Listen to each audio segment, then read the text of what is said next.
कृष्ण। हरे कृष्ण माताजी दंडवत प्रणाम। हरे कृष्ణ అందరికి దండవత్ ప్రణామ్. Thank you so much for joining today's japa session.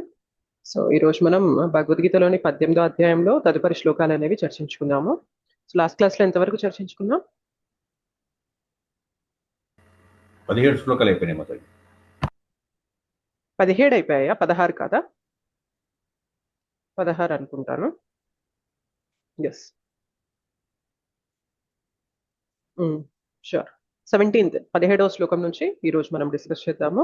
అంతకన్నా ముందు మనం మంగళాచరణం చేసి మొదలు పెడతాము క్లాస్ ని. ఓం అజ్ఞానతిమిరాంధస్య జ్ఞానాంజనశలాకయా చక్షురున్మీలితం येन తస్మై శ్రీగురవే నమః. శ్రీచైతన్యమనోభీష్టం స్థాపితం येन భూతలే స్వయం రూపః కదా మహ్యం దదాతి స్వపదాంతికం. వందేహం శ్రీగురోః శ్రీయుతపదకమలం శ్రీగురోన్ వైష్ణవాంశ్చ శ్రీరూపం సాగ్రజాతం సహగణ రఘునాథాన్వితం తం సజీవం సాద్వైతం సావధూతం పరిజన సహితం కృష్ణ చైతన్య దేవం శ్రీరాధా కృష్ణ పాదాన్ సహగణ లలిత శ్రీ విశాఖాన్వితాంశ్చ నమ. ఓం విష్ణుపాదాయ కృష్ణ ప్రేష్ఠాయ భూతలే శ్రీమతే భక్తి వేదాంత స్వామి నితి నామినే. నమస్తే సారస్వతే దేవే గౌరవాణి ప్రచారిణే నిర్విశేష శూన్యవాది పాశ్చాత్య దేశతారిణే. నమో మహావదన్యాయ కృష్ణ ప్రేమ ప్రదాయతే कृष्णाय कृष्ण चैतन्य नाम्ने गौरद्विषे नमः. हे कृष्ण करुणा सिंधो दीनबंधो जगत्पते गोपेश गोपिका कांत राधा कांत नमोस्तुते. तप्त कांचन गौरांगी राधे वृंदावनेश्वरी वृषभानुसुते देवी प्रणमामि हरिप्रिये. वाञ्छाकल्पतरुभ्यश्च कृपा सिन्धुभ्यैव च पतितानां पावनेभ्यो वैष्णवेभ्यो नमो नमः.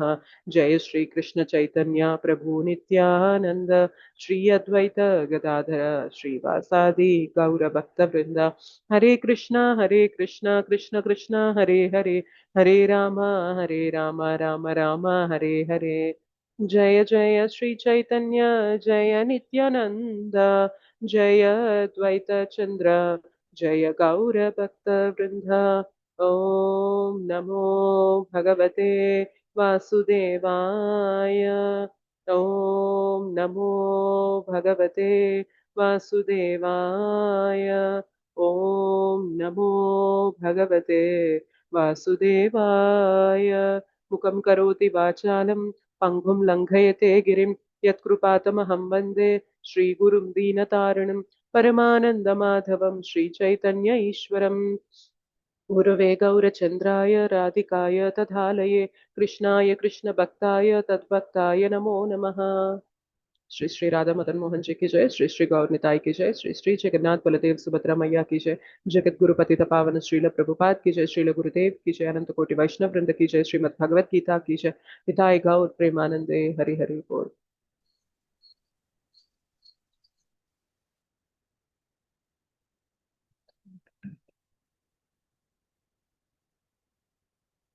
हरे कृष्ण माताजी दंडवत प्रणाम।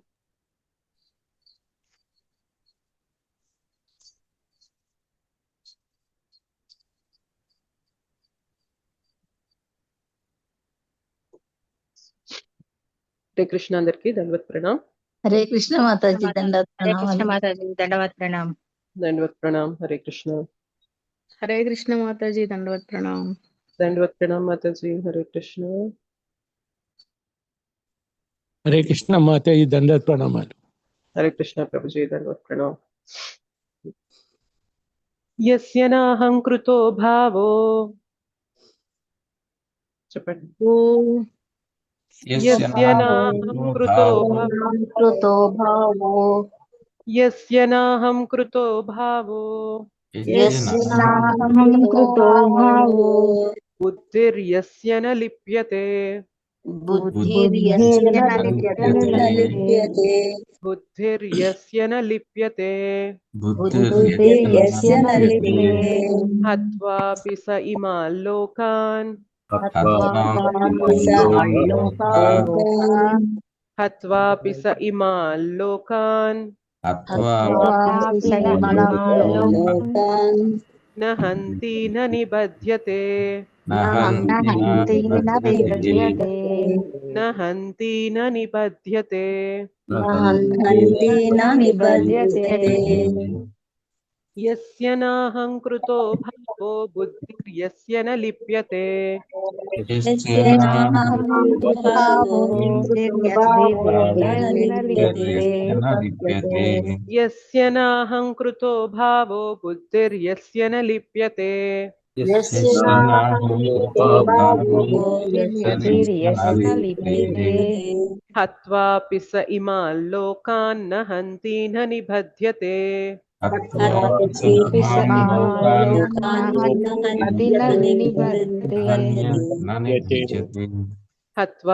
స ఇమాన్ లోకాన్ న హంతి న నిబధ్యతే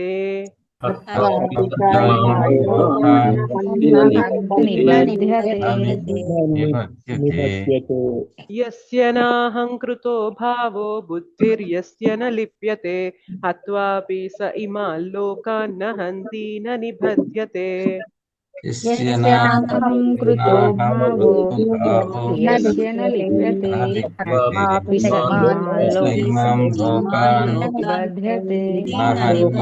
నిబధ్యతే యస్య నాహం కృతో భావో బుద్ధిర్యస్య న లిప్యతే హత్వాపి స ఇమాన్ లోకాన్ న హంతి న నిబధ్యతే యస్య నాహం కృతో భావో యస్య న లిప్యతే హత్వాపి స ఇమాం లోకాన్ న హంతి న నిబధ్యతే లోకాన్ హంతి న నిబధ్యతే. మాతాజీ శ్లోకం చదువుతారా? కృష్ణ మాతాజీ ధన్యవాదాలు మాతాజీ. ఓం నమో భగవతే వాసుదేవాయ. యస్య నాహం కృతో భావో బుద్ధిర్యస్య న లిప్యతే హత్వాపి స ఇమాన్ లోకాన్ న హంతి న నిబధ్యతే. హరే కృష్ణ. థ్యాంక్ యూ మాతాజీ. హరే కృష్ణ. కిషన్ ప్రభుజీ. హరే కృష్ణ మాతాజీ. హరే కృష్ణ ప్రభుజీ. అనువాదం చదువుతారా ప్రభుజీ? చదువుతాను మాతాజీ. అహంకారముచే ప్రభావితుడు కానివాడును ఆసక్తిరహిత బుద్ధిని కలిగిన వాడును అగు మానవుడు జగత్తునందు జనులను సంహరించినను సంహార మనర్చనట్టే అగును. అతడు ఎన్నడూను తన కర్మలచే బద్ధుడు కాదు. హరే కృష్ణ మాతాజీ. ధన్యవాదాలు. హరే కృష్ణ. ధన్యవాదాలు ప్రభుజీ. అనురాధ మాతాజీ భాష్యం చదువుతారా?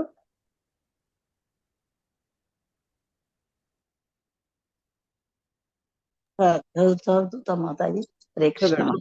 హరే కృష్ణ. భాష్యము. యుద్ధము చేయకూడదని కోరిక అహంకారం వలన కలుగుచున్నదని ఈ శ్లోకమున శ్రీకృష్ణ భగవానుడు అర్జునునికి చెప్పుచున్నాడు. అర్జునుడు తానే కర్తనని భావించను, కాని బాహ్యాంతరములందు సూచన లొసుగు భగవానుని గమనింపలేదు. కర్మనొనర్చుటకు ఒక దివ్య ప్రేరణము లేక అనుగ్రహం ఒకటి ఉండునని తెలియనుచో అతడు కర్మను ఎందుకు చేయవలను. కాని కర్మ సాధనములను తనను కర్తగను పరమ పురుషుని దివ్య ప్రేరకునిగాను ఎరిగిన వాడు ఏ కార్యము చేసినను దోషరహితుడగును.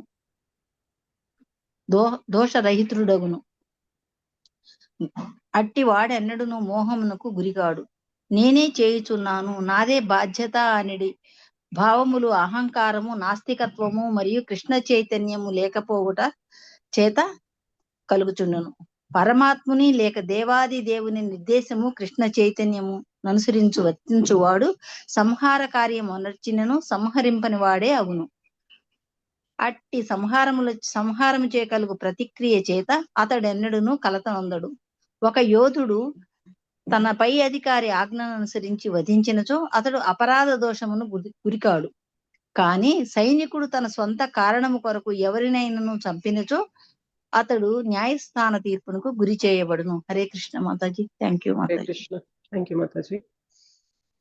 అయితే గత శ్లోకాలలో మనము 5 అంశాలు తెలుసుకున్నాం కర్మలో.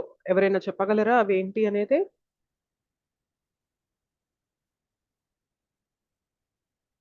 ఈ చాప్టర్ లో ఈ టాపిక్స్ కొంచెం కష్టంగా ఉంటాయి. కష్టంగా అనిపిస్తున్నాయా లేదా?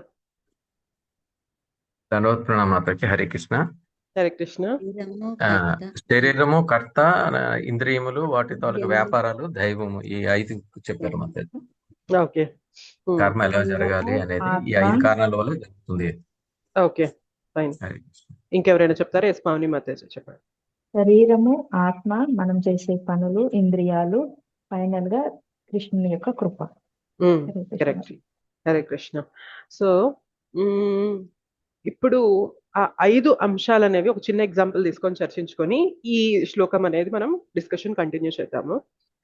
ఇప్పుడు ఒక క్రికెట్ మ్యాచ్ జరుగుతుంది అనుకోండి. నేను his grace Chaitanya Charan Prabhuji example ఇచ్చారనమాట. ఆ ఎగ్జాంపుల్ మీకు చెప్తున్నాను. సో చాలా మంది క్రికెట్ మ్యాచ్ చూసుంటారు, మనం టీవీలో చూసుంటాము. సో క్రికెట్ జరుగుతున్నప్పుడు బ్యాట్స్మెన్ ఉండాలి అక్కడ, రైట్? క్రికెట్ ఆడాలి అంటే బ్యాట్స్మెన్, బౌలర్ అందరూ అక్కడ ఉండాలి. సో అక్కడ కర్త ఎవరైతే ఉన్నారో ఆయన ఉండాలి. దాంతోపాటు ఆయన చేతులు, కాళ్ళు అనేవి కరెక్ట్ గా పనిచేస్తూ ఉండాలి. ఆయన ఉన్నారు కానీ చేతులకి కానీ కాళ్ళకి కానీ ఆయన ఆరోగ్యం కానీ సరిగ్గా లేదు, ఆయన ఇంద్రియాలు సరిగ్గా పనిచేయడం లేదనుకోండి, ఆడగలుగుతారా? లేదు మాతాజీ. ఆడలేరు. సో బ్యాట్స్మెన్ ఉండాలి, ఆయన ఉండాలి, కర్త ఉండాలి. దాంతోపాటు ఆయనకి ఇంద్రియాలు కరెక్ట్ గా ఉండాలి. దాంతోపాటు ఆ ప్లేస్ ఏదైతే ఉందో అది కరెక్ట్ గా ఉండాలి. ఒకవేళ ఆ ప్లేస్ లో వర్షం పడుతుంది, ఆ ప్లేస్ అనేది సరిగ్గా లేదనుకోండి, పిచ్ అంటారు, అది సరిగ్గా లేదనుకోండి, ఆడగలుగుతారా? లేదు మాత. ఆడలేరు, రైట్? ఆ ప్లేస్ కరెక్ట్ గా ఉండాలి. దాంతోపాటు ఆయన వచ్చే బాల్ ని బౌండరీకి పంపించాలి, 6 కొట్టాలి అంటే గనక ఆయన ఎంతో ప్రాక్టీస్ చేసి ఉండాలి. అవునా కదా? అవును మాతాజీ. ప్రాక్టీస్ చేయకుండా నేను బ్యాట్ పట్టేసుకొని వచ్చేస్తాను అని అంటే అవ్వదు, అక్కడ ఆడలేరు. సో దానికి ముందు దాని ప్రయత్నం అనేది జరిగి ఉండాలి. ఓకే, ఎండివర్స్ అంటారనమాట, అది జరిగి ఉండాలి. దాంతో పాటు ఇవన్నీ కరెక్ట్ గా ఉన్నా కూడా భగవంతుని యొక్క శాంక్షన్, పర్మిషన్ అనేది ఉండాలి. ఇవన్నీ కలిసి వస్తేనే ఒక మ్యాచ్ లో ఒక బ్యాట్స్మెన్ బౌలర్ వేసే బాల్ ని ఆయన నిలబడి అక్కడ ఆయన ఇంద్రియాలు కరెక్ట్ గా పనిచేస్తూ ఆ పిచ్, ఆ ఫీల్డ్ అనేది కరెక్ట్ గా ఉండి ఆ బాల్ అనేది బౌలర్ వేసినప్పుడు ఆయన ఇంతకు ముందు ప్రాక్టీస్ చేసి ఉంటారు కాబట్టి ఈ బాల్ ని ఏ యాంగిల్లో ఎలా కొడితే అది బౌండరీ దాకా వెళ్తుంది అని ఆయన ఆ స్ట్రాటజీ వేసి దాన్ని కొట్టినప్పుడు భగవంతుడు దాన్ని శాంక్షన్ చేస్తే అది అలా జరుగుతుంది. ఇవన్నీ వర్కౌట్ అయితేనే మనకి రిజల్ట్ అనేది కరెక్ట్ గా వస్తుంది. అవునా కదా? చెప్పండి ఇప్పుడు. అవును మాత. ఎస్. అవును మాత. సో వీటిల్లో ఏ ఒక్కటి సహకరించకపోయినా కూడా మనం అనుకున్న ఇదిగా లేకపోతే మనం ఏదైతే ప్రయత్నం చేసామో అది వస్తుందా? రాదు మాత. రిజల్ట్ రాదు రాదు మాత. మాతాజీ. రాదు, రాదు, రైట్? ఇప్పుడు ఈ శ్లోకంలోకి వద్దాం. సో ఈ శ్లోకంలో ఏమంటున్నారంటే, యస్య నాహం కృతో భావో బుద్ధిర్ యస్య న లిప్యతే హత్వాపి స ఇమాల్ లోకాన్ న హంతి న నిపత్యతే.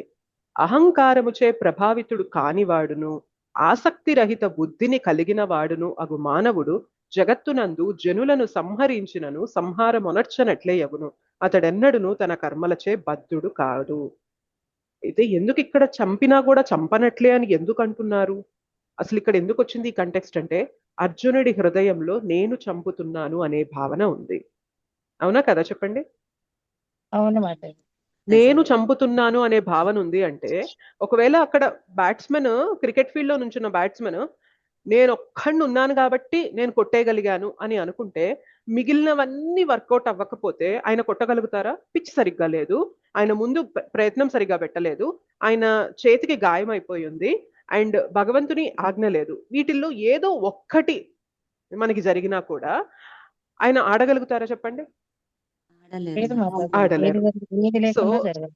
ఏది లేకున్నా జరగదు, అన్ని కలిసి వస్తేనే మనకి జరుగుతుంది అంతా కూడా. సో ఇక్కడ అర్జునుడు వర్రీ అవుతున్నాడు అనమాట. ఏంటి అంటే, నేను చంపుతున్నాను, నేను చంపుతున్నాను, నేను చంపుతున్నాను, నేను బంధనంలో చిక్కుకుపోతాను, నేను చంపుతున్నాను అంటున్నారు. దానికి కృష్ణ క్లారిటీ ఇస్తున్నారనమాట. కర్మకి ఈ 5 అంశాలు ఉంటాయి అర్జున. నువ్వు మాత్రమే కాదు, నువ్వు ఉన్నావు, నీకు ఆ శక్తి సామర్థ్యాలు, ఇంద్రియాలకు, నీ ఇంద్రియాలకు ఆ శక్తి సామర్థ్యాలు ఉన్నాయి. నువ్వు ఒకప్పుడు ఎంతో విలువిద్యను ప్రాక్టీస్ చేసి ఉన్నావు. దాంతో పాటు ఈ రణరంగ ఫీల్డ్ అనేది నీకు కరెక్ట్ గా నీకు కోఆపరేటివ్ గా ఉంది. దాంతో పాటు నా శాంక్షన్ ఉంది. ఇవన్నీ జరిగితేనే నువ్వు చంపడం జరుగుతుంది తప్ప వీటిల్లో ఏ ఒక్కటి జరగకపోయినా, ఫైనల్ గా నా శాంక్షన్ లేకపోయినా నువ్వు పొర్రపాటున కూడా చంపలేవు అని భగవంతుడు చెప్తున్నారు. సో బేసిక్ గా మన కర్తవ్యం, ఒక క్షత్రియుని కర్తవ్యం ఏంటి అంటే, అధర్మం జరుగుతున్నప్పుడు దాన్ని సహించకూడదు. పోన్లే పర్లేదులే అని నేను అక్కడ ఉదారభావం చూపిస్తాను అంటే అది ఆయన చేయాల్సిన కర్తవ్యానికి వ్యతిరేకమైపోతుంది అనమాట. నువ్వు ఉదారభావం చూపించే సమయం కాదు. అట్ ద సేమ్ టైం నువ్వు చంపితే ఆ బంధనంలో చిక్కుకుపోతావేమో అని భయపడుతున్నావేమో. అస్సలు వరి అవ్వాల్సిన అవసరం లేదు. కేవలం నువ్వు మాత్రమే చంపడం వల్ల అక్కడ చావడం లేదు మనుషులు. ఇవన్నీ కలిసి వస్తున్నాయి. పైపెచ్చున శాంక్షన్ ఉంది కాబట్టే ఇది జరుగుతుంది. అది గుర్తుపెట్టుకో. నువ్వు కర్తవే, కానీ నువ్వు మాత్రమే కర్త అనుకోవడం మాత్రం మోహము. సో నిజంగా తెలివైన వ్యక్తి ఏమనుకుంటారు అంటే, నేను మాత్రమే కర్తని కాదు, నేను నా ప్రయత్నం చేస్తున్నా, ఇవన్నీ కలిసి వస్తేనే రిజల్ట్ వస్తుంది.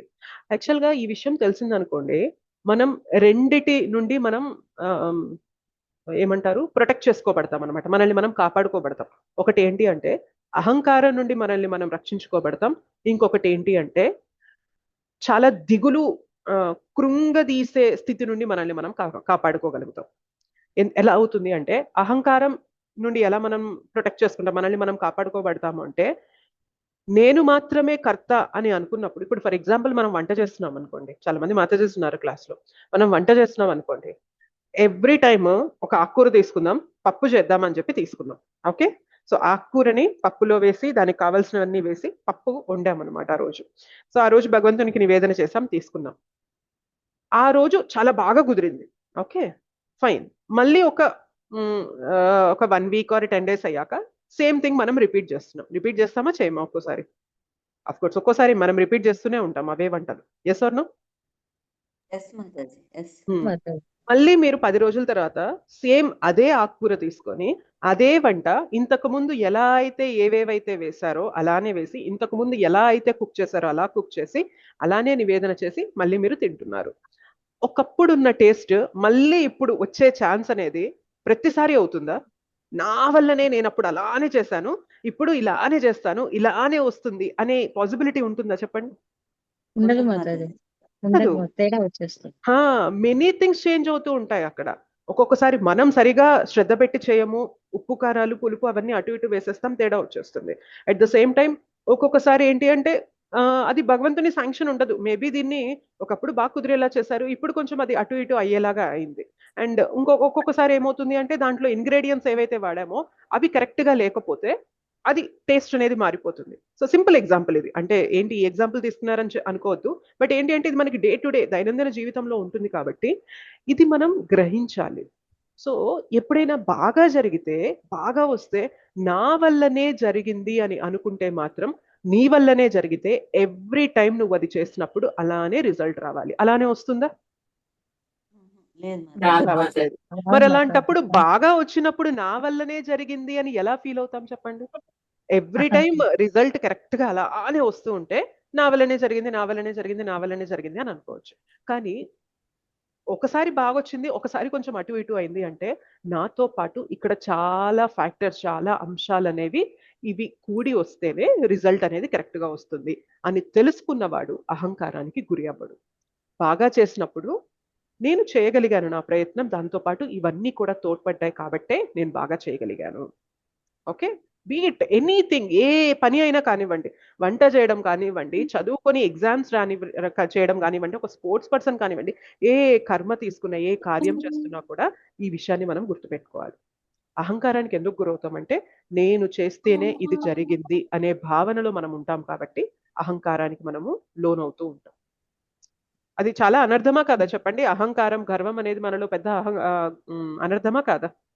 అనర్థమే మాతాజీ, కానీ ముందు వచ్చేది అదే మాతాజీ. ఇవన్నీ గుర్తుండవు. ఫస్ట్ వచ్చేది నేనే చేశాను, నేను నేను అనే అహంకారమే ముందు వచ్చేస్తుంది మాతాజీ. దీని నుంచి బయటపడాలంటే చాలా సాధన చేయాలి మాతాజీ. ఎగ్జాక్ట్లీ, చేయాలి. మనం ఎప్పుడు కూడా కృష్ణుని తీసుకొస్తూ ఉండాలన్నమాట. మనకు ఒకటి కుదిరింది అంటే గనక, కృష్ణ నేను నా ప్రయత్నం చేశాను, దాంతో పాటు నీ సహకారం ఉంది కాబట్టే, నీ కృప ఉంది కాబట్టే ఇది ఇంత మంచిగా చేయగలిగాను. రిజల్ట్స్, ఒక ఎగ్జామ్ మంచిగా రాసాం, మంచి రిజల్ట్స్ వచ్చాయి, ఒక పని మంచిగా చేసాం, మంచి సక్సెస్ వచ్చింది, నా ప్రయత్నంతో పాటు నీ కృప ఉంది, దాంతో పాటు ఇవన్నీ కూడా మీకు వివిధ రకాల అంశాలన్నీ కూడా తోడయ్యాయి కాబట్టే ఈ రిజల్ట్ రాగలిగింది కృష్ణ, థ్యాంక్ యూ అని చెప్పి మనం చెప్పగలిగాం అనుకోండి, అహంకారానికి గురవ్వం. నేను మాత్రమే చేశాను, నా వల్లనే జరిగింది అని అనుకున్నప్పుడు మాత్రం ఖచ్చితంగా అహంకారానికి లోనవుతాం. సో చూడండి, ఇన్ని తెలుసుకున్నా కూడా ఫైనల్ గా కృష్ణని సెంటర్ చేసేసాం అనుకోండి, మనలో ఈ అనర్థాలు అనేవి రాకుండా పక్కకి వెళ్ళిపోతాయి.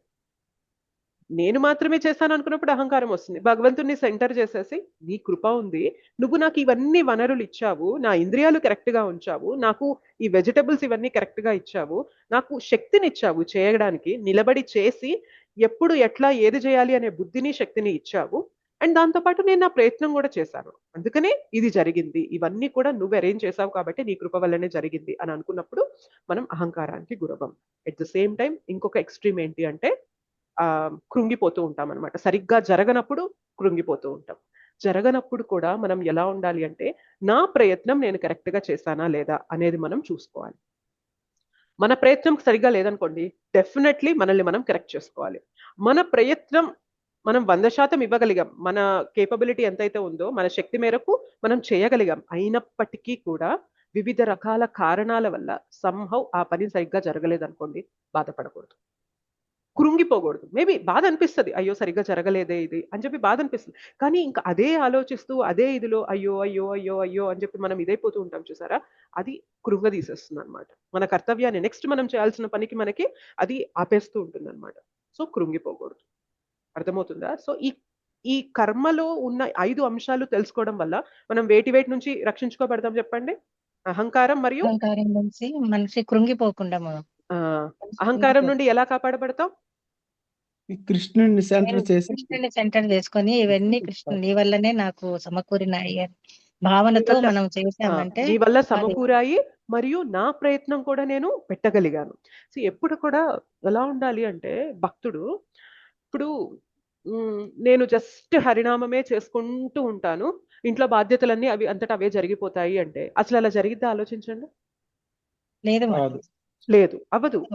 మనం హరినామానికి ఇచ్చిన సమయంలో కూర్చొని హరినామం చేసుకొని మన బాధ్యతల సమయంలో బాధ్యతలు చేస్తూ మనసులో భగవంతుడిని స్మరిస్తూ బాధ్యతలు చేసుకుంటూ ఉంటే, అంటే బేసిక్ ఏం చెప్తున్నానంటే ఇక్కడ మనం చేయాల్సిన బాధ్యత మనం చెయ్యాలి, తర్వాత భగవంతుడి పైన ఆధారపడాలి.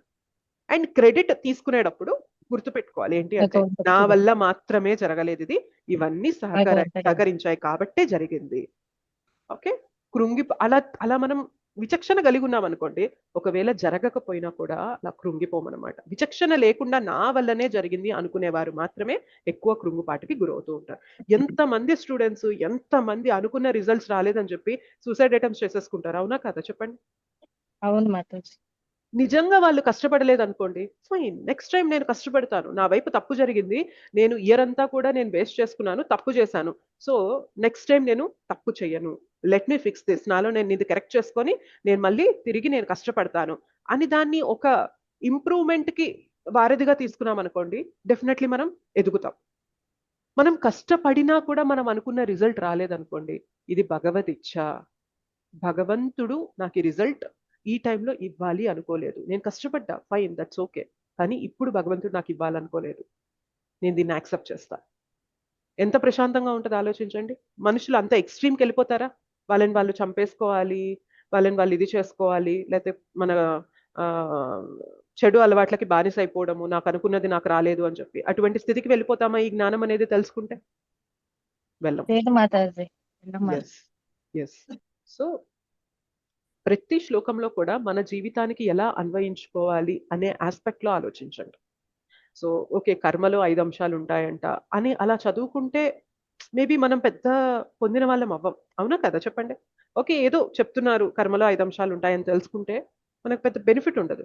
నేను దాన్ని నా జీవితంలో ఎలా అప్లై చేసుకోవాలి? కర్మలో 5 అంశాలు ఉంటాయని తెలుసుకోవాలి. పొద్దున్నుండి రాత్రి దాకా మనం చేసేది కర్మనే కదా, అవునా కదా? ఖాళీగా కూర్చోం కదా మనం, ఏదో ఒక పని చేస్తూనే ఉంటాం. Yes or no?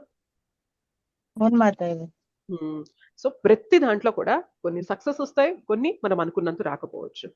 ఏదైనా కానీ ఇవి గుర్తు పెట్టుకొని దీన్ని మనం అప్లై చేసుకొని, ఓకే నేను సరిగా చేయకపోతే నన్ను నేను కరెక్ట్ చేసుకుంటా, అంతా సరిగా జరిగిందా భగవంతుడి కృప అని చెప్పి భగవంతునికి నేను ఆ క్రెడిట్ ని పాస్ చేస్తా. దానివల్ల ఏమవుతుంది అంటే నేను ప్రొటెక్ట్ చేయబడతా, అనర్థాల నుండి నన్ను నేను కాపాడుకోబడతాను అని చెప్పి ఆ జ్ఞానం కలిగి ఉండాలి మనం.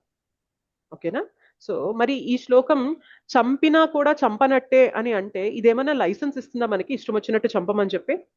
ఒక మర్డరర్ ని పర్లేదు, నువ్వు చంపినా కూడా చంపనట్టే, అయినా నువ్వు ఒకటివి మాత్రమే కాదు కర్త, మిగిలినవన్నీ కూడా తోడైతేనే నువ్వు చంపగలుగుతావు అని చెప్పి ఇష్టం వచ్చినట్లుగా చంపమనా ఈ శ్లోకం యొక్క అర్థము?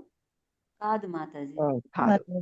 ఒకవేళ మనం ఒక మర్డరర్ అలా అనుకున్నాడు అనుకోండి, ఎవరైనా ఒక హంతకుడు నాకు పలానా వాళ్ళంటే ద్వేషం, నేను చంపేస్తానని చెప్పి అనుకున్నారు అనుకోండి, నేను కాదు కర్తని, ఇవన్నీ ఉన్నాయి, మిగిలిన అంశాలు కూడా ఉన్నాయి, నేను కాదు కర్తని అనుకున్నాడు అనుకోండి, పోలీసులు కూడా ఆయన వెంట పట్టుకొని ఆయన్ని కూడా ఉరి తీసేసి మేము కాదు కర్తలం అంటారు వాళ్ళు కూడా.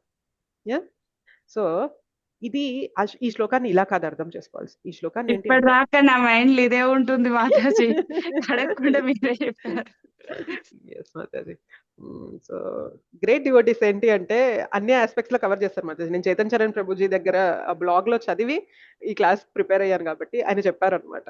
సో మనం ఎట్లయితే ఆలోచిస్తామో వాళ్ళు అన్ని యాంగిల్స్ లో కూడా ఆలోచించి చెప్పేస్తూ ఉంటారు అనమాట. ఫైన్. అయితే ఈ శ్లోకం ఎలా చూడాలి అంటే, నేను మాత్రమే కర్తని అనే భావన లేకుండా, ఒకవేళ నా విద్యుక్త ధర్మము చంపాల్సి వచ్చిన ధర్మం అయినప్పటికీ కూడా చంపినంత మాత్రాన నేను బంధనంలో చిక్కుకోను. ఒక మిలిటరీ మ్యాన్ బార్డర్ లో తన దేశాన్ని రక్షించుకోవడానికి, తన ప్రజల్ని రక్షించుకోవడానికి తన పై వాళ్ళు ఇచ్చిన ఆర్డర్స్ మేరకు ఆయన శత్రు సైన్యాన్ని చంపితే ఆయన దానికి కర్మని అనుభవించాల్సి ఉంటుందా? ఉండదు. బేసిక్ గా ఏంటి అంటే అది ఆయన విద్యుక్త ధర్మం. ఆయన ఉన్నదే ఈ పౌరుల్ని రక్షించడానికి. శత్రు సైన్యాలు వీళ్ళని వచ్చి అటాక్ చేస్తారు కాబట్టి వాళ్ళ సుపీరియర్స్ ఇచ్చిన ఆర్డర్స్ మేరకు వెళ్ళి చంపడం వల్ల ఆయన్ని ఉరితీయరు, మెడల్ ఇచ్చి ఆయన్ని సత్కరిస్తారు. నువ్వు చేయాల్సింది చక్కగా చేసావని చెప్పి ఆయన్ని మెచ్చుకుంటారు, సత్కరిస్తారు. సో ఇక్కడ నా హంతి నా హన్యతే అంటే చంపినా కూడా చంపనటువంటి స్థితిలోనే ఉన్నారనమాట. సేమ్ అదే పర్సన్ ఇంటికి వచ్చేసి ఇంటి పక్కనున్న నైబర్ తో గొడవ పెట్టేసుకొని నాకు నచ్చలేదు ఈయన అని చెప్పి ఆయన్ని చంపితే ఇప్పుడు కూడా మెడల్ ఇస్తారా? తీసుకెళ్లి సంకెళ్ళేసేస్తారు. Yes or no? Right. So ఎక్కడ మన ధర్మం ఉందో ఆ ధర్మాన్ని చేస్తున్నప్పుడు మనం మాత్రమే కర్త కాదు. ఇవి ఎన్నో అంశాలు ఇవన్నీ కూడా కలిసి వస్తేనే ఈ పని జరుగుతుంది అని గుర్తుపెట్టుకోవాలి. కేవలం నా వల్లే జరుగుతుంది అనే భావనలో మాత్రం ఉండకూడదు. అది మనకి ఈ శ్లోకం తెలుపుతుంది. Is it clear? మాతాజీ చెప్పండి. ఇప్పుడు ఈ కర్మలో 5 ఫ్యాక్టర్స్ ఉన్నాయి. ఈ 5 ఫ్యాక్టర్స్ కూడా 4 ఫ్యాక్టర్స్ పర్ఫెక్ట్ గా ఉంటాం. మరి 5వ ఫ్యాక్టర్ ఈ దేవుడు ఆ శాంక్షన్ కొన్నిసార్లు చేయడు, కొన్నిసార్లు శాంక్షన్ చేస్తారు. అది ఆ డిఫరెన్స్ ఎందుకు వస్తుంది మాతాజీ? ఎందుకు చేస్తారు, ఎందుకు చేయరు అంటే భగవంతునికి పెద్ద ప్లాన్స్ ఉంటాయి ప్రభుజీ, మనకి చిన్న చిన్న ప్లాన్స్ ఉంటాయి అనమాట.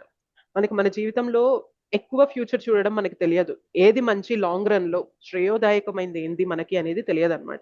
మనకి ఎంతసేపు కూడా షార్ట్ టర్మ్ ప్లెజర్సే మనం చూసుకుంటాం. ఇప్పుడు నేను హ్యాపీగా ఉన్నానా, ఇప్పుడు నేను కంఫర్ట్గా ఉన్నానా, ఇప్పుడు నాకు అనుకున్నది జరిగిందా అనే భావనలోనే ఉంటాం. కానీ భగవంతుడు ఎలా చేస్తారంటే, ఇప్పుడు నువ్వు అనుకున్నది జరగకపోయినా కూడా నీకు ఇది శ్రేయోదాయకం అవ్వాలి కాబట్టి నువ్వు అనుకున్న రిజల్ట్ నేను నీకు శాంక్షన్ చెయ్యకుండా కూడా నీకు మంచిగా చేస్తున్నా అని అంటారు భగవంతుడు. ఎవరికైతే భగవంతుని పైన విశ్వాసం ఉందో వారికి మాత్రం ఈ విషయం అర్థమైంది.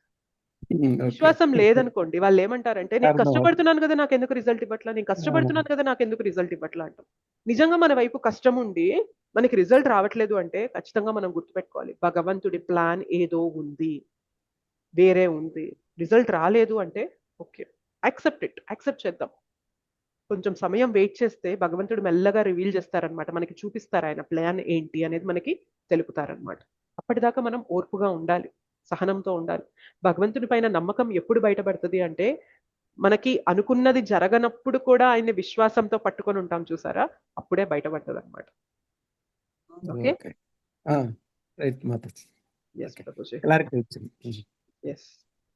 పాండవులు దానికి నిదర్శనం అనమాట. జీవితంలో ఎన్ని సవాళ్ళు ఎదురైనా కానీ వాళ్ళు వదలలేదు భగవంతుడిని. వదలకుండా మాకు రివర్సల్స్ వచ్చినా, మేము అనుకున్నది జరగకపోయినా, మాకు అంతా వ్యతిరేకంగా జరిగినా కూడా నిన్ను మేము వదలం కృష్ణకు తెలుస్తుంది. ఇన్ని రివర్సల్స్ లో కూడా నన్ను పట్టుకున్న వ్యక్తి ఎంత గొప్ప భక్తుడు, ఆ భక్తుడిని కాపాడుకోవడం ఇప్పుడు నా బాధ్యత అని చెప్పి కృష్ణకు తెలుస్తుంది. సో మనం కష్టపడిన దానికి మనకి రిజల్ట్ రాకపోయినంత మాత్రాన ఎక్కువ కుంగిపోవద్దు. మన ప్రయత్నం సరిగా ఉందా లేదా చెక్ చేసుకోవాలి, ఇంట్రోస్పెక్ట్ చేసుకోవాలి మనల్ని మనం ఎప్పుడు కూడా. నేను సరిగా కష్టపడ్డానా లేదా, నా కష్టంలో లోపం ఉంటే మాత్రం ఇది భగవంతుని పైన తోసేయడం అనేది కరెక్ట్ కాదు. నా కష్టంలో కరెక్ట్ లేకపోతే నేను కరెక్ట్ చేసుకుంటా అనే ఒక రెస్పాన్సిబిలిటీ మనలో ఉండాలి ఎప్పుడు కూడా. అట్ ద సేమ్ టైం ఇంత చేసినా కూడా నాకు ఒకవేళ నేను అనుకున్న రిజల్ట్ రాలేదు అంటే ఖచ్చితంగా భగవద్ ఇచ్చ వేరే ఏదో ఉన్నది, అది ఖచ్చితంగా నేను అనుకున్న దానికన్నా కూడా మంచిదే అయి ఉంటుంది అనే విశ్వాసం మాత్రం మనం పెట్టుకొని ఉండాలి. ఓకే.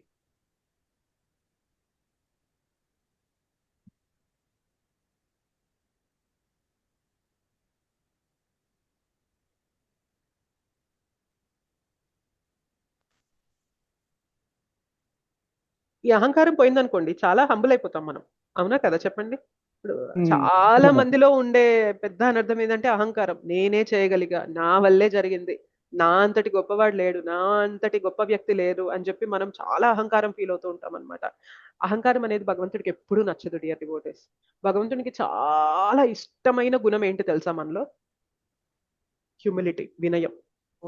మనం వినయంగా ఉండగలిగాము అని అంటే మాత్రం భగవంతునికి చాలా ప్రియమైపోతాం అనమాట. ఈ ఒక్క లక్షణము భగవంతునికి మనల్ని దగ్గర చేసేస్తుంది, వినయము, ఓర్పు. అందుకే చైతన్య మహాప్రభు ఏం చెప్తారు అంటే శిక్షాష్టకం 3వ శ్లోకంలో, త్రినాదపి సునీచేన తరోరివ సహిష్ణున అమానిన మానదేన కీర్తనీయ సదాహరి. కీర్తనీయ సదాహరి అంటే సదా భగవన్ నామాన్ని, భగవత్ స్మరణ అనేది ఎవరికి ఉండగలుగుతుందంటే ఎవరు అహంకార రహితంగా ఉంటారో, అంటే ఎవరు వినయపూర్వకంగా ఉంటారో, మరియు ఎవరు సహనంతో ఉంటారో, ఎవరు అమానిన మానదిన నాకేదో మర్యాద రావాలి, నన్నెవరో గుర్తించాలి, అంటే నేను చేశాను అనే భావనలో నన్ను గుర్తించాలి, నేమ్ ఫేమ్ గ్లోరీ, పేరు ప్రతిష్టలు కావాలి నాకు, నన్ను అందరూ మెచ్చుకోవాలి అనే భావన ఉన్నంత వరకు మనం భగవంతుని స్మరణ పెట్టుకోవాలి. ఇప్పుడు చూడండి, మనం ఏదైనా సేవ చేసి నా సేవను గుర్తించాలి, నా సేవను గుర్తించాలి, నా సేవను గుర్తించాలి అనే తపన లోపల ఉందనుకోండి, స్మరణ భగవంతుని వైపు వెళ్తుందా అసలు? వెళ్ళదు మాతాజీ, వెళ్ళదు. ఇట్ ఈస్ క్లియర్, వెళ్ళదన్నమాట. అహంకారం ఉంది, నేనే చేశాను, నేనే చేశాను, నేనే చేశాను అనే భావన ఉన్నప్పుడు అసలు భగవంతుని పైన మనం ఆధారపడతామా? స్మరణ ఉంటుందా భగవంతుడిది? ఉండదు. రైట్? సో ఇవి మనం సింపుల్ లాజికల్ గా కూడా మనం ఆలోచించవచ్చు అనమాట. ఇప్పుడు సెల్ఫ్ సెంటర్డ్ అయిపోతాం అనమాట. కృష్ణకి అది నచ్చదు. కృష్ణకి ఎప్పుడు కూడా ఎలా ఉండాలి అంటే, ఇప్పుడు ఒక తల్లికి 2 పిల్లలు ఉన్నారనుకోండి, ఒక పిల్లవాడేమో పెద్దవాడు, ఆయనేమో అన్ని తనంతట తానే చేసేసుకుంటూ ఉన్నాడు అనమాట. నేను చేయగలను, నేను చేయగలను, నాకు ఇది వచ్చు, నేను చేయగలను, నేను చేయగలను అని చెప్పి అన్ని చేసేసుకుంటూ ఉంటాడు. ఇంకో పిల్లవాడేమో చిన్న పిల్లోడు అనమాట, మాట్లాడితే ప్రతిదానికి అమ్మని పిలుస్తూ ఉంటారనమాట. అమ్మారా, మా మా మా మా మా అని పిలుస్తూ ఉంటాడనమాట. అమ్మ ఏంట్రా నువ్వు నన్ను అసలు నా పని చేసుకోనివ్వు అని అంటున్నప్పటికీ కూడా ప్రతిసారి పిలిచినప్పుడల్లా కూడా వస్తుందా లేదా ఆ బాబు దగ్గరికి? వస్తుంది. సిమిలర్లీ మనం కూడా భగవంతుని పైన డిపెండ్ అవ్వాలి. మనకి భౌతిక జగత్ ఎలా చెప్తుందంటే ఇండిపెండెంట్ అవ్వండి, మీరు ఎవరిపైన ఆధారపడకూడదు, మీరు ఎవరిపైన ఆధారపడకూడదు అని చెప్తూ ఉంటారు. అది అది నాట్ కరెక్ట్. మనం అనుకున్నా కూడా మనం జగత్తు పైన, భగవంతుని పైన ఆధారపడే ఉంటాం. అది మనం గుర్తించినా గుర్తించకపోయినా అది జరుగుతూనే ఉంటుంది అనమాట. కానీ నిజంగా భక్తి ఏం చెప్తుంది అంటే భగవంతుని పైన డిపెండ్ అయిపోండి. డిపెండ్ అయిపోవడము అంటే మన బాధ్యతని మనం పక్కన పెట్టడం కాదు, మన బాధ్యతని మనం నిర్వర్తించాలి. అట్ ద సేమ్ టైం పని చేస్తున్నప్పుడు ఎలా చేయాలి అంటే మొత్తం రిజల్ట్ నా చేతుల్లోనే ఉందా అన్నంత ఇదిగా మనం కష్టపడాలి. ఓకే, పని అయిపోయాక మొత్తం రిజల్ట్ భగవంతుని కృప పైననే ఆధారపడి ఉందా అన్నంత తేలికగా ఉండాలి మనం. అర్థమైందా? సో పని చేస్తున్నప్పుడు భగవంతుడు చూసుకుంటాడులే అని బాధ్యత లేకుండా చేయడం, పని అయిపోయాక నా వల్లనే వస్తుంది, నా వల్లనే వస్తుంది అని అనుకుంటున్నాం కాబట్టి ఇవాళ యాంగ్జైటీ అనేది ఉంది మనలో. ఓకే, స్ట్రెస్ యాంగ్జైటీ ఎందుకు ఫీల్ అవుతున్నామంటే ఎలా పని చేయాలో అలా పని చేయడంలో, మనం ఎలా మన కర్మని చేయాలో అలా చేయడంలో, చేస్తున్నప్పుడు మాత్రం ఫుల్ ఫోకస్, ఫుల్ మన మనస్సుని పెట్టి చక్కగా చేయాలి. నేను చేస్తేనే ఇది అవుతుందా అన్నంత ఇదిగా చేయాలి. పని అయిపోయాక మనం చేయాల్సింది చేసేసాక భగవంతుని కృప పైన ఇది ఆధారపడి ఉంది అన్నంత ఇదిగా భగవంతుని పైన డిపెండ్ అవ్వాలి. సో అలా అయ్యామనుకోండి మనలో అహంకారం అనేది ఉండదన్నమాట. ఓకేనా?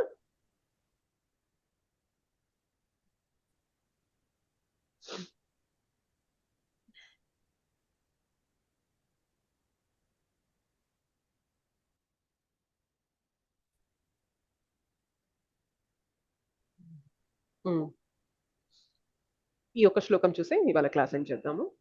జ్ఞానం జ్ఞేయం పరిజ్ఞాత జ్ఞానం జ్ఞేయం పరిజ్ఞాత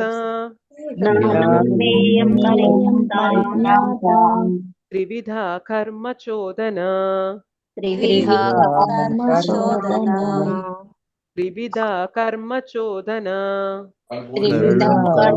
చోదన కరణం కర్తేతి కరణం కర్మ కర్తేతి త్రివిధః కర్మ సంగ్రహః త్రివిధః కర్మ సంగ్రహః జ్ఞానం జ్ఞేయం పరిజ్ఞాత త్రివిధా కర్మ చోదన జ్ఞానం జ్ఞేయం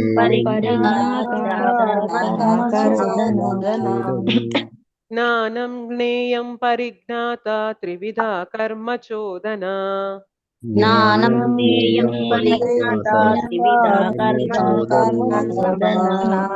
కరణం కర్మ కర్తేతి త్రివిధః కర్మ సంగ్రహః కరణం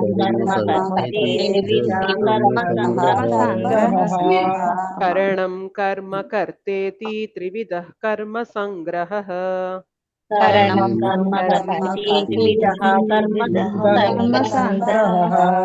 జ్ఞానం జ్ఞేయం పరిజ్ఞాత త్రివిధా కర్మ చోదన కరణం కర్మ కర్తేతి త్రివిధః కర్మ సంగ్రహః జ్ఞానం జ్ఞేయం పరిజ్ఞాత త్రివిధా కర్మ చోదన కరణం కర్మ కర్తేతి త్రివిధః కర్మ సంగ్రహః జ్ఞానం జ్ఞేయం పరిజ్ఞాత త్రివిధా కర్మ చోదన కరణం కర్మ కర్తేతి త్రివిధః కర్మ సంగ్రహః జ్ఞానం జ్ఞేయం పరిజ్ఞాత త్రివిధా కర్మ చోదన కరణం కర్మ కర్తేతి త్రివిధః కర్మ సంగ్రహః.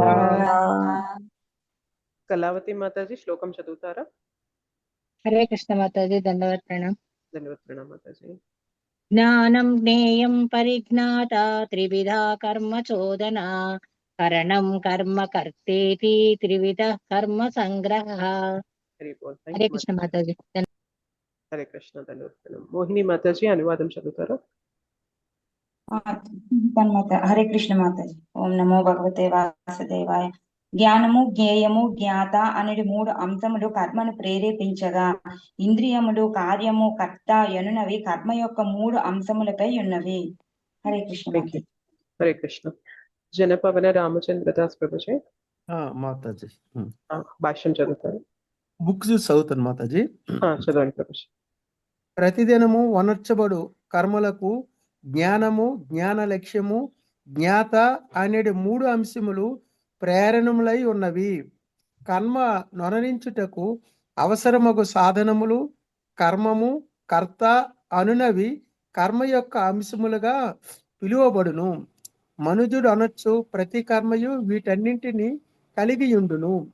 మనుజుడు కార్యమును ప్రారంభించుటకు మొదలు దాని కొంత ప్రేరణము అవసరము. కార్యము సిద్ధించుటకు పూర్వమే ఊహించబడు పరిష్కారము కర్మ యొక్క సూక్ష్మ రూపమై ఉన్నది. అటు పిమ్మట కార్యము కర్మ రూపమును దాల్చును. అనగా ఏదేని కర్మ నారంభించుటకు మొదట మనుజుడు ఆలోచన, అనుభవము, సంకల్పములను వనరించవలసి వచ్చును. అది ఏ ప్రేరణ అనబడును. అట్టి ప్రేరణము శాస్త్రము నుండి లభించినను లేదా గురూపదేశముచే లభించినను ఏకరీతిగానే ఉండును. ఆ విధముగా ప్రేరణము మరియు కర్త ఉన్నప్పుడు వాస్తవమగు కర్మ ఇంద్రియ సహాయమున వనగూడును. ఇంద్రియములలో ముఖ్యమైన మనస్సును కూడా అందు పాల్గొనును. కర్మ ఎందలి వీటన్నింటి సముదాయమే కర్మ సంగ్రహం అనబడును. హరే కృష్ణ మాతాజీ. Thank you Prabhuji. హరే కృష్ణ. పుష్పలత మాతాజీ ఇక్కడున్న భాష్యం చదవగలరా?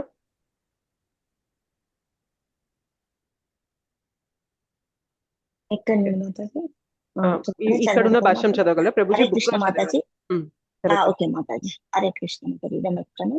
ప్రతిదినము చేయవలసిన కర్మలకు జ్ఞానము, జ్ఞాన లక్షణము, జ్ఞాత అను 3 అంశములు ప్రేరణములై ఉన్నవి.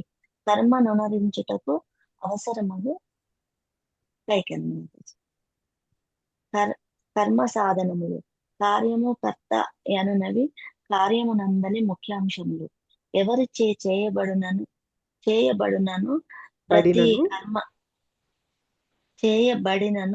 ప్రతి కర్మనందు ఈ 3 అంశములుండును.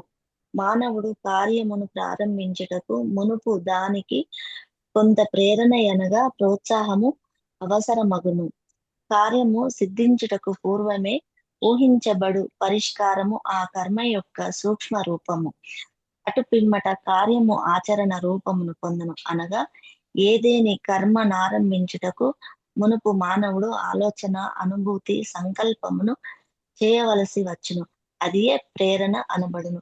అట్టి ప్రేరణము శాస్త్రము నుండి లేక ఆధ్యాత్మికాచార్యుని నిర్దేశము నుండి లభించును. ఒకే రకముగా ఉండును. ఆ విధముగా ప్రేరణము మరియు కర్త ఉన్నప్పుడు వాస్తవముకు కర్మ ఇంద్రియ సహాయమున జరుగబడును. ఇంద్రియమైన మనస్సు కూడా అందుకు సహకరించును. కర్మ యందలి వీటన్నింటి సముదాయమే కర్మ సంచయమనబడును. హరే హరే కృష్ణ మాతాజీ. హరే కృష్ణ మాతాజీ. ప్రణామం. ఇక్కడ మనకి కర్మ యొక్క కొన్ని డీటెయిల్స్ అనేది ఇచ్చారనమాట. ఏంటి అంటే కర్మని ప్రేరేపించేవి 3 ఉన్నాయి. కర్మ చేయడానికి మనకి అంశాలు 3 ఉన్నాయి. ఓకే, ఇంతకుముందు మనం ఏం చర్చించుకున్నామంటే కర్మలో 5 రకాల కర్తలు ఉన్నారు అని చర్చించుకున్నాం. 5 రకాల కర్తలు ఏంటి అంటే మనము ముందు శ్లోకంలో నేర్చుకున్నాం కదా. ఇంద్రియాలు, ప్లేస్ ఏదైతే ఉంటుందో, మరియు మన ఆత్మ, మరియు మనకు ముందు చేయబడిన ప్రయత్నాలు, అండ్ మరియు భగవానుడి యొక్క కృప. ఇవన్నీ కూడా 5 డూవర్స్ అని తెలుసుకున్నాం. ఇప్పుడు ఏం చెప్తున్నారు అంటే కర్మని మోటివేట్ చేసేది. మనం ఒక కార్యం చెయ్యాలి అంటే ముందు మనకు ఒక ఇన్స్పిరేషన్, మోటివేషన్ ఉండాలన్నమాట. అందులో 3 ఉన్నాయి. ఇన్స్పైర్ చేసేవి 3 ఉన్నాయి, మరియు కర్మ చేయడానికి కావాల్సినవి 3 ఉన్నాయి. ఓకే, అవి చెప్తున్నారు ఈ శ్లోకంలో. ఏంటి మనకి ఒక కర్మని చెయ్యాలి అనే ఇన్స్పిరేషన్, ఒక ప్రేరణ కలిగించేవి ఏంటి అంటే జ్ఞానము, జ్ఞేయము, జ్ఞాత. ఓకే, జ్ఞానం అంటే అసలు ఆ కర్మని ఎలా చేయాలి, చేయడానికి మెలకువలేంటి, డూస్ ఏంటి, డోంట్స్ ఏంటి, ఏ విధంగా చేయాలి, ఏ విధంగా చేయకూడదు, అందులో ఇంట్రికసీస్ ఏంటి అనేవి జ్ఞానం అన్నమాట. జ్ఞేయము, ఈ కర్మ చేయడం వల్ల ఏం పొందుతాము. ఓకే, ఆబ్జెక్ట్ ఆఫ్ నాలెడ్జ్, అది కూడా మనకి తెలిసి ఉండాలి. అది మనకి ఇన్స్పైర్ చేస్తుంది అనమాట కర్మని. మరియు జ్ఞాత, జ్ఞాత అంటే ఇదంతా కూడా తెలిసిన వ్యక్తి. ఈ 3 గనక ఉన్నాయనుకోండి, మనం కర్మ చేయడానికి ప్రేరేపింపబడతాం అనమాట. మనకు అసలు ఎందుకు చేస్తున్నాము అనే విషయమే తెలియదు అనుకోండి, అసలు చేస్తామా ఒక కర్మని? చెప్పండి. ఒక పని మొదలు పెట్టాలి, చెయ్యాలి అంటే అసలు ఎందుకు చేస్తున్నాము అనే దాని డీటెయిల్స్ అనేవి మనకు ఉండాలి. ఎలా చెయ్యాలి, ఎందుకు చేయాలి, జ్ఞానము, జ్ఞేయము, ఎలా చేయాలి ఆ కర్మని, చేయడం వల్ల ఏమొస్తుంది అనే విషయాలనేవి తెలిసి ఉండాలి, జ్ఞాతకి తెలిసి ఉండాలి. ఈ 3 ఉంటేనే మనం ఒక కర్మని చేయగలుగుతాం. Yes or no? సో ఈ 3 మనకి ఏంటి అంటే కర్మని మోటివేట్ చేస్తాయి అన్నమాట.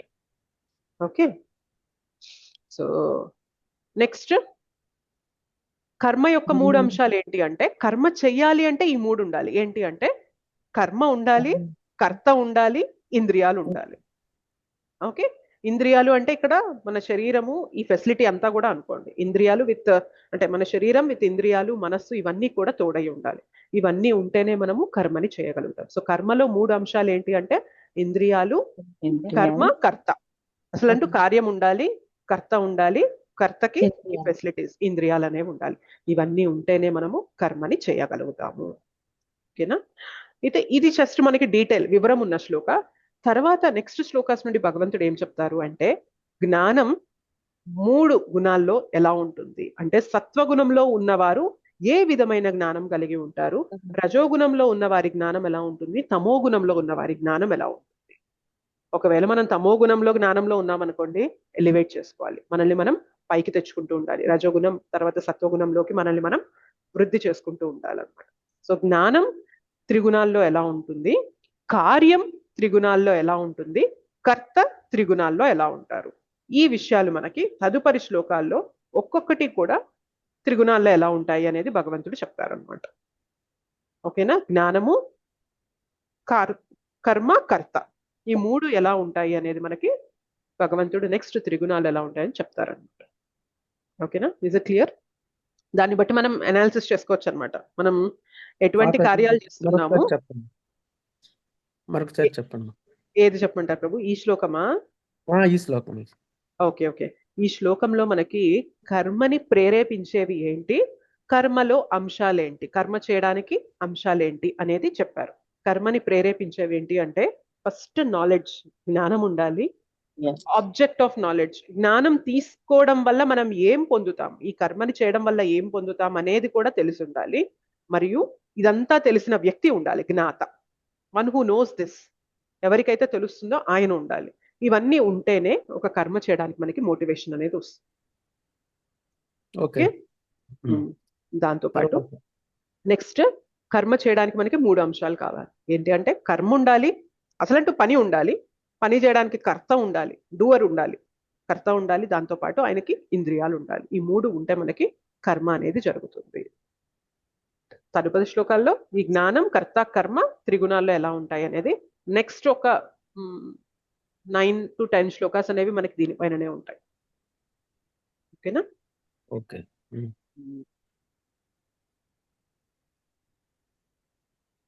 సో ఇదంతా కూడా మనకి ఏంటి అంటే జ్ఞానయోగం కిందకు వస్తుంది అనమాట. సో కర్మయోగం కిందకు వస్తుంది. కర్మం యొక్క డీటెయిల్స్ గురించి చెప్తున్నారు కాబట్టి భగవంతుడు. సో ఇవన్నీ కూడా తెలుసుకోవాలి మనం. చెప్పండి మాతాజీ. ప్రతి ఒక్కటి త్రిగుణాలతో సంబంధం అయి ఉంటుంది కదా మాతాజీ? ప్రతి ఒక్కటి భౌతిక జగత్తులో ప్రతిదీ కూడా త్రిగుణాలతో ఉంటుంది. జ్ఞానం అంటే నాలెడ్జ్ కూడా త్రిగుణాల్లో ఉంటుంది అంటే ఆలోచించండి. ఒక వ్యక్తి ఏ విధంగా ఆలోచిస్తున్నారు అనేది కూడా త్రిగుణాల్లో, ఆయన యొక్క జ్ఞానం ఎలా ఉంటుంది అని కూడా త్రిగుణాల్లో ఉంటుంది. అంటే త్రిగుణాల ప్రభావం ఎంత సూక్ష్మంగా ఉంటుందో చూడండి. ఆ త్రిగుణాల ప్రభావం వల్లనే మనం ఇక్కడ ఇలా కొట్టుకుంటూ ఉన్నాం. త్రిగుణాల నుండి బయటికి రావాలి అంటే త్రిగుణాలకి అతీతంగా ఉన్న వ్యక్తినే పట్టుకోవాలి, ఆయనే భగవంతుడు. భక్తి చేస్తూ ఉంటే ఏమైంది అంటే మన జ్ఞానం గాని, మన కర్మ గాని, మనం గాని అన్ని కూడా త్రిగుణాలకు అతీతంగా వెళ్ళిపోతాయి. భక్తి త్రిగుణాల్లో ఉండదు. అది సత్వగుణంలోనా, రజోగుణమా, తమోగుణమా అని ఉండదు. భక్తి అంటే శుద్ధ సత్వంలో ఉన్నట్టు అది. రైట్? అంటే మనం చేసే కర్మ, భక్తిలో మనం చేసే కర్మ, ఏవైతే యాక్టివిటీస్ చేస్తామో డివోషనల్ సర్వీస్, అది శుద్ధ సత్వంలో ఉంటుంది. భక్తి చేయాలి అనే జ్ఞానం కలిగిన వ్యక్తి యొక్క జ్ఞానం కూడా శుద్ధ సత్వంలో ఉంటుంది. భక్తుడు కూడా శుద్ధ సత్వంలో ఉంటారు. సో యాజ్ లాంగ్ యాజ్ మన జీవితంలో భక్తి లేదనుకోండి, మనం చేసే ప్రతి పని కూడా త్రిగుణాల్లోనే ఉంటుంది. ఒక్కోసారి సత్వగుణంలో చేస్తాం, ఒక్కోసారి రజోగుణంలో ఉంటాం, ఒక్కోసారి తమోగుణంలో ఉంటాం. కొట్టుకుంటూ ఉంటాం అన్నమాట 3 గుణాల్లో. రైట్? అండ్ భక్తి చేస్తున్నప్పుడు కూడా టైమింగ్స్ అనేది కూడా ఇంపాక్ట్ ఉంటాయి మాతాజీ. సో ఇప్పుడు మనం భక్తి అనేది శుద్ధతత్వంలోకి రావాలంటే మన ప్రయత్నం ఏం చేయాలి మాతాజీ? ప్రాసెస్ సేమ్ ఏదైతే ఇచ్చారో అదే ప్రాసెస్ మాతాజీ, నథింగ్ ఎల్స్. ఇప్పుడు మీరు చూడండి, జపం చేయమని జనరల్ గా స్టాండర్డ్ ఏంటి అంటే బ్రహ్మ ముహూర్తంలో లేచి మనం ఆ టైంలో భగవంతునికి సమయం కేటాయించాలి. ఆ సమయంలోనే మనము హరినామం అనేది బెస్ట్ థింగ్. పొద్దునే 16 మాలలు కంప్లీట్ చేసుకోవాలి. ఇది హైయెస్ట్ స్టాండర్డ్. అంటే ఇప్పుడు మీరు అడిగారు చూసారా, శుద్ధ సత్వంలో ఉండాలి అంటే హైయెస్ట్ స్టాండర్డ్స్ ఏవైతే మనకి ఇచ్చారో ఆచార్యులు, అవి చేయగలిగే స్థితికి మనం రాగలిగితే శుద్ధ సత్వంలోకి వచ్చేస్తూ ఉంటాం మాతాజీ. మీరు అందుకే చూడండి, జపము పొద్దున్నే బ్రహ్మ ముహూర్తంలో చేస్తూ ఉంటే చాలా సులభంగా ఉంటుంది. అంటే ఇంకా చాలా ఫ్రీ అయిపోయింది అని చెప్పను, బట్ స్ట్రగుల్ అనేది తక్కువ ఉంటుంది జపంలో. గమనించారా లేదా? ఎందుకంటే మైండ్ లో వేరే ఆలోచనలు లేవు. ఆల్రెడీ నిన్నటి రోజు గడిచిపోయింది, మనం బాడీకి మంచిగా రెస్ట్ ఇచ్చాము, మైండ్ రెస్ట్ తీసుకుంది, హ్యాపీగా లేచాము, ఇంకా మనకి నెక్స్ట్ ఇమీడియట్ గా ఫ్రెష్ అయిపోయి జపమాలు పట్టేసుకున్నాం. కాబట్టి ఇంకేం లేవు. భౌతిక జీవితంలో నడిచే విషయాలు మైండ్ లో ఇంకా ఇవాళ రిజిస్టర్ అవ్వలేదు. సో ఈజీగా ఉంటుంది అనమాట. కొంచెం మాల చేయడం అనేది మనకి సులువుగా ఉంటుంది. అప్పటికే కూడా మనసు పీకుతుంది, అయినప్పటికీ లాక్ రావడం ఈజీగా ఉంటుంది. కానీ అదే మాలని మీరు మధ్యాహ్నం, సాయంత్రం, ఇంకా రాత్రి పట్టుకున్నారంటే మాత్రం చాలా కష్టంగా ఉంటుంది. Yes or no? రోజులో జరిగిన ప్రతిదీ కూడా ఆ సమయంలో గుర్తొస్తూనే ఉంటాయి. ఇలా గుర్తొస్తుంది. చేశాను, నేను ఆ పని సరిగ్గా చేయలేదు, ఈ వ్యక్తితో సరిగ్గా మాట్లాడలేదు, ఇది సరిగ్గా అవ్వలేదు, అది సరిగ్గా అవ్వలేదు, ఇది చేయలేదు, అది చేయలేదు, ఇలా అయింది, అలా అయింది, అదైంది, ఇదైంది అని చెప్పి అన్ని గుర్తొస్తాయి. ఆ సమయంలో మనస్సుని లాక్కొచ్చి నామం పైన పెట్టడం అనేది చాలా కష్టంగా ఉంటుంది అనమాట. సో రోజుని కూడా గుణాల్లో డివైడ్ చేస్తారు. పొద్దున్నే మనకి 2:30, 3 నుంచి 10 వరకు సమయం అనేది సత్వగుణంలో ఉంటుంది. 10 నుంచి సాయంత్రం 5, 6 అంటే మనకి సూర్యాస్తమయం అవుతుంది కదా, అదంతా ఆ సమయం అంతా రజోగుణంలో ఉంటుంది. సూర్యాస్తమయం అయిపోయాక సమయం అనేది మళ్ళీ తెల్లవారుజామున బ్రహ్మముహూర్తం మొదలయ్యే వరకు కూడా అదంతా కూడా తమో గుణంలో ఉంటుంది సమయం. సో మనం ఇప్పుడిప్పుడే సాధకుల స్టేజ్ లో ఉన్నాం కాబట్టి వీలైనంత భక్తి రిలేటెడ్ యాక్టివిటీస్ మనం సత్వగుణంలో ఉన్న సమయంలో మనం చేయాలి. అంటే రోజులో వదిలేమని కాదు, బట్ కొంచెం స్ట్రగుల్ ఉదయం తక్కువగా చేసుకుంటాం. ఉంటుంది. ఎస్ మాతాజీ, సాధ్యమైనంత వరకు ఉదయం మనం చేసుకోవాలి. ముగించుకోవడం. కరెక్ట్. ఓకే మాతాజీ. ఎస్ మాతాజీ, థ్యాంక్ యూ సో మచ్ మాతాజీ. మాతాజీ ఒక డౌట్. చెప్పండి ప్రభు. ఇప్పుడు, ఇది క్లాస్ గురించి కాదు, ఈ రెగ్యులర్ రిపోర్ట్ రోజు పెడుతుంటాం ప్రభుజీకి మాతాజీ. అందులో సాధన, స్వాధ్యాయ, శ్రవణం, సేవ, స్మరణం అని ఉంటది కదా మాతాజీ. ఈ స్మరణం అంటే ఏంటి ఒకసారి?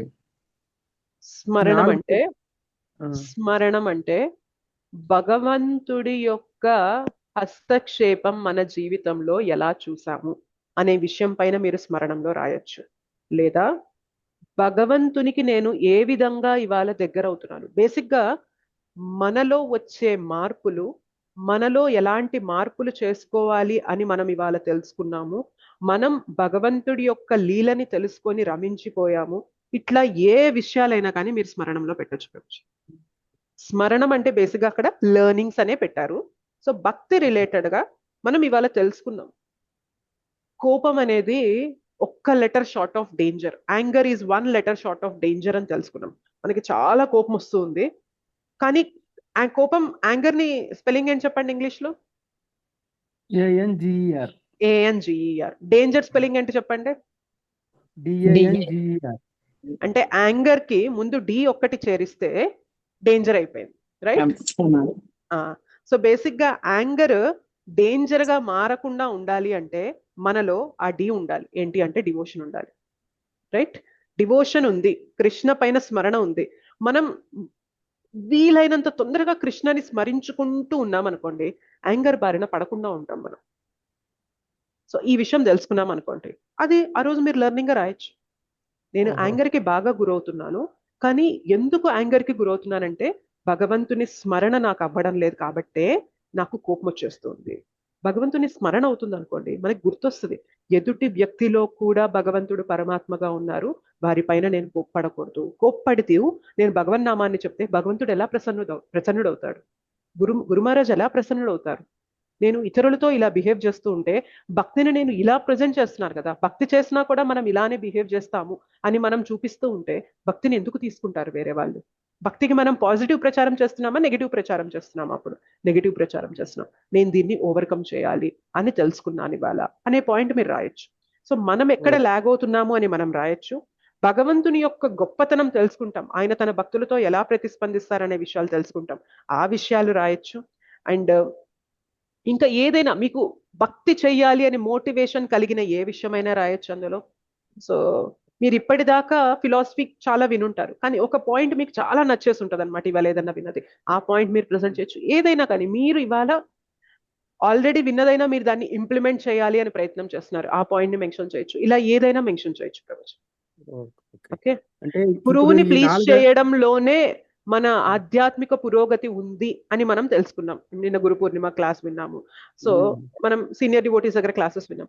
షార్ట్ కట్ ఏంటి భగవంతుని ప్లీజ్ చేయడానికి అంటే సింపుల్ థింగ్, గురువు ఆజ్ఞల్ని ఫాలో అవ్వండి అని మనం తెలుసుకున్నాం. సో అది అందరికీ తెలిసిందే కదా, అంటే తెలిసిందే, కానీ మనం చేస్తున్నామా? చేయడం లేదు అంటే this is something we have to improve, మనం పెంచుకోవాలి, మనం చెయ్యాలి అనే పాయింట్ ని కూడా మనం స్మరణంలో పెట్టచ్చు. Okay okay Mataji.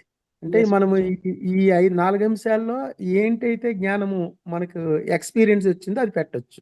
ఎక్స్పీరియన్స్ కానీ, లెర్నింగ్ కానీ, క్లాస్ లో మీరు విన్నారు నేను దీన్ని ఇంప్లిమెంట్ చేయాలనుకుంటున్నాను కానీ, లేకపోతే మీరు ఒకప్పుడు విన్నారు కానీ మీరు కరెక్ట్ చేసుకోలేదు, సో తప్పులోనే ఉన్నారు, అవైనా కానీ ఏవైనా పెట్టచ్చు ప్రభుజీ. అందుకనే డైలీ మనకి హరికథ శాస్త్ర జ్ఞానం తీసుకుంటూ ఉంటే ఏమైతుంది అంటే మన జీవితంలో లెర్నింగ్స్ పెరుగుతాయి ప్రభుజీ. ఓకే. మాతాజీ, అంటే ఇప్పుడు ప్రేయర్ చేస్తాము, నాకు ఏదో పూర్వ జన్మలో ఇక్కడ భవరోగంలో చిక్కుకున్నాను, నాకు ఇక్కడ నుంచి బయటికి అప్లిఫ్ట్ చేయండి, అలాంటివి పెట్టొచ్చా? అలాంటి ప్రేయర్స్ ప్రేయర్ పెట్టచ్చు ప్రభుజీ. బట్ యూజువల్ గా స్మరణలో ఏంటి అంటే మనం ఏం ఇంప్రూవ్ చేసుకోవాలి, మనం ఏం తెలుసుకున్నాము అనేది పెడితే బాగుంటుంది. ఇంకా బాగుంటుంది. Yes Prabhuji. Okay Mataji, thank you. మనం ఎలా ఇంప్రూవ్ అయ్యామంటారు, ఏం తెలుసుకున్నాము, ఏం ఇంప్రూవ్ అయ్యాము అదే అంటారు. మనం ఎలా మారాము, ఇంతకు ముందు ఎలా ఉన్నాం, ఇప్పుడు ఎలా ఉన్నాము. మీరు హరికథ వింటున్నారు లేదా శ్రీల ప్రభుపాదుల వారి బుక్స్ చదువుతున్నారు. శ్రీల ప్రభుపాదుల వారు ఇచ్చే కొన్ని పాయింట్స్ స్ట్రైట్ అవే తగులుతాయి అనమాట. మనకి స్ట్రైట్ అవే మనకి పాయింట్ బ్లాంక్ పెట్టి కొట్టినట్లుగా ఉంటాయి అనమాట. సో అట్లా మనకి అంటే ఒక్కొక్కరికి ఒక్కొక్క పాయింట్స్ బాగా కనెక్ట్ అవుతాయి. సో అట్లాంటి విషయాలు మనం రాయొచ్చు అనమాట. It is easy to know that we are souls, but it is very hard to behave as souls. అవునా కదా?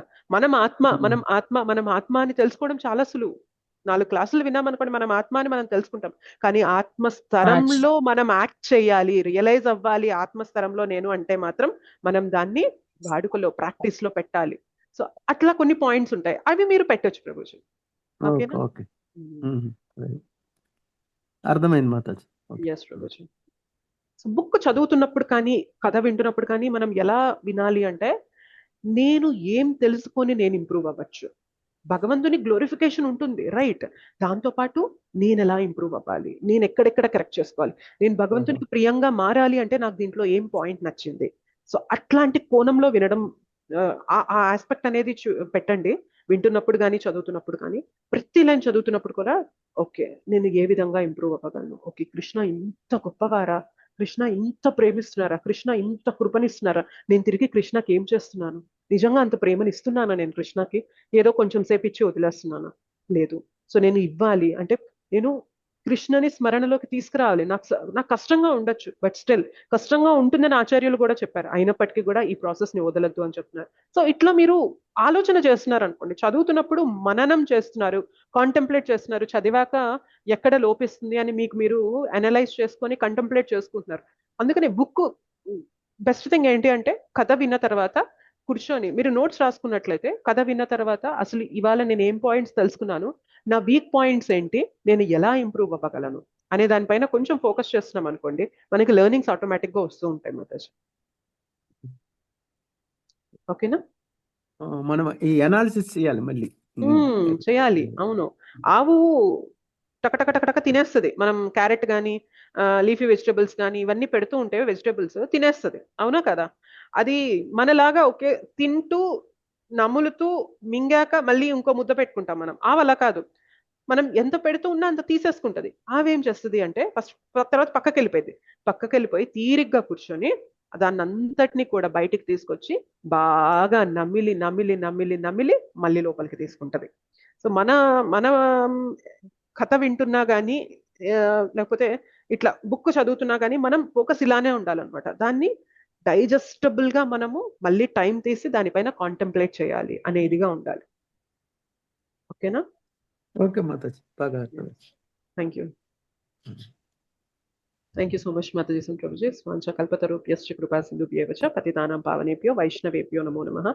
Ananta koti vaishnav vrinda ki jai. Srila Prabhupada ki jai. Srila Gurudev ki jai. Nitai Gaur Premanande. Hari Hari Bol. And ఇంకొక point, మనం ఎప్పుడైతే sincere గా ఉంటామో, book చదువుతున్నప్పుడు కానీ జపం చేస్తున్నప్పుడు కానీ కథ వింటున్నప్పుడు కానీ మనలో సిన్సియారిటీ ఉందనుకోండి, కృష్ణ ఏ పాయింట్ దగ్గర మనం ఇంప్రూవ్ అవ్వాలి అని అనుకుంటున్నారో, మనం ఎక్కడైతే వీక్ గా ఉన్నామో దాన్ని ఎలా అధిగమించాలి అనేది ఇచ్చేస్తూ ఉంటారు మనకి. If you are really absorbed, really sincere, ఇచ్చేస్తారు, తెలుపుతారు. సేవ చేస్తున్నాం అనుకోండి నలుగురు వైష్ణవులతో, ఎక్కడ మనం లోపిస్తున్నాము అనే విషయాలు మనకి మాట్లాడాల్సిన అవసరం కూడా ఉండదు. ఒక్కోసారి వాళ్ళని చూసి అబ్జర్వ్ చేస్తేనే మనకి లెర్నింగ్స్ వచ్చేస్తూ ఉంటాయి అన్నమాట, right? So as long as we are sincere మనం తెలుసుకుంటూనే ఉంటాం. ప్రభుజీ హరే కృష్ణ హరే కృష్ణ మాతాజీ. హరే కృష్ణ మాతాజీ, ధన్యవాద, ప్రణామ్ మాతాజీ. ఎస్ మాతాజీ, సరిగా వినలేకపోయాం మాతాజీ. ఒక్క నిమిషం మాతాజీ. సరోజ మాతాజీ చెప్పండి. మా పాపకు మీ బ్లెస్సింగ్స్ ఇవ్వండి మాతాజీ. తప్పకుండా మాతాజీ. మీ కోడలికి కృష్ణుడి దయ వల్ల ఇప్పుడే డెలివరీ అయింది మాతాజీ. డెలివరీ అయిందా? హరి బోల్, వెరీ నైస్ మాతాజీ. హరి హరి బోల్, వెరీ వెరీ నైస్. పాపనా మాతాజీ? హరే కృష్ణ మాతాజీ. పాపనా మాతాజీ? పాప మాతాజీ, ఇంకా చూడలేదు, బస్ లోనే ఉన్నాను. హరి హరి బోల్, వెరీ నైస్ మాతాజీ. హరి బోల్. హరే కృష్ణ మాతాజీ, దండవత్ ప్రణామ్. హరే కృష్ణ మాతాజీ. మాతాజీ. హరే కృష్ణ మాతాజీ. హరే కృష్ణ. హరే కృష్ణ మాతాజీ, దండవత్ ప్రణామం. హరే కృష్ణ మాతాజీ. హరే కృష్ణ. నెట్వర్క్ ఇష్యూ ఉంది మాతాజీ, సరిగా క్లాస్ వినలేకపోయాం. రికార్డింగ్ హరే వినండి కృష్ణ మాతాజీ, దండవత్ ప్రణామ్. దండవత్ హరే ప్రణామ్. కృష్ణ మాతాజీ. ఒక రిక్వెస్ట్ మాతాజీ. చెప్పండి మాతాజీ. ఇవాళ మా మన్మడి బర్త్డే మాతాజీ. ఓకే, సో మనం అందరం కలిసి ఒక 3 సార్లు హరే కృష్ణ మహామంత్రం చెప్దాము. సరోజ మాతాజీ కూడా ప్రేయర్ రిక్వెస్ట్ అడిగారు కాబట్టి, సో వాళ్ళ పాపకి వాళ్ళ కోడలికి కూడా అంత బాగుండాలి, భగవంతుని కృప ఉండాలి అని చెప్పి వారికి, మరియు పుష్పలత మాతాజీ వాళ్ళ మనవడు బర్త్డే దాని గురించి, మరియు ఎవరెవరైతే జీవితంలో శుభకార్యాలు చేసుకుంటున్నారో వారికి భగవంతుని కృప, మరియు ఎవరైనా కష్టకాలంలో ఉన్నారో వారికి కూడా భగవంతుని కృప ఉండి వాళ్ళు తొందరగా ఆ కష్టం నుండి బయటపడాలి అనేదితో మనందరం కలిసి 3 సార్లు హరే కృష్ణ మహామంత్రం చెప్తాం. ఓకేనా? హరే హరే కృష్ణ హరే కృష్ణ కృష్ణ కృష్ణ హరే హరే రామ రామ రామ హరే హరే హరే కృష్ణ హరే కృష్ణ కృష్ణ హరే హరే రామ రామ రామ హరే హరే హరే కృష్ణ హరే కృష్ణ కృష్ణ హరే హరే హరే రామ రామ రామ హరే హరే. ధన్యవాదాలు. థ్యాంక్ యూ వెరీ మచ్ మాతాజీ. హరే కృష్ణ మాతాజీ, ధన్యవాద ప్రణామ్ మాతాజీ. చాలా బాగుంది మాతాజీ, మంచి పాయింట్స్ ఈ రోజు క్లాస్ లో కవర్ చేశారు. మళ్ళీ మళ్ళీ కవర్ చేస్తారు మాతాజీ, మాకు అవే ఎనర్జీ మాతాజీ, బూస్ట్ చెప్పాలంటే. చాలా క్లాస్ చాలా బాగుంది మాతాజీ. ఆ పాయింట్స్ గుర్తు తెచ్చుకుంటూ ఉంటే చెప్పినవే అయినా మళ్ళీ రిపీట్ చేసుకుంటూ ఉంటే మాకు అస్తమానం. మీరు ఇంకోసారి ఇంకోటి చెప్పారు, గంటకి కృష్ణకి అన్ని సమర్పించాలి, అవన్నీ చేసినవి. అలాంటి పాయింట్స్ మాత్రం అలా మనసులో ఉండిపోతున్నాయి మాతాజీ మీరు చెప్పినవి. హరి బోల్ మాతాజీ. హరే కృష్ణ మాతాజీ, హరే కృష్ణ దండవత్ ప్రణామ్. Thank you. తదుపరి క్లాస్ లో మళ్ళీ కలుసుకుందాం. హరే కృష్ణ దండవత్ ప్రణామ్. హరే కృష్ణ మాతాజీ. హరే కృష్ణ. హరే కృష్ణ. హరే కృష్ణ మాతాజీ, దండవత్ ప్రణామ్. హరే కృష్ణ మాతాజీ. చెప్పండి. నీకు వీలైనప్పుడు ఒక్కసారి నాకు ఒక 2 నిమిషాలు టైం ఇవ్వగలరా? షూర్ మాతాజీ, షూర్ షూర్. దండవత్ ప్రణామ్. దండవత్ ప్రణామ్. హరే హరే కృష్ణ. కృష్ణ మాతాజీ, దండవత్ ప్రణామ్. దండవత్ ప్రణామ్. హరే కృష్ణ.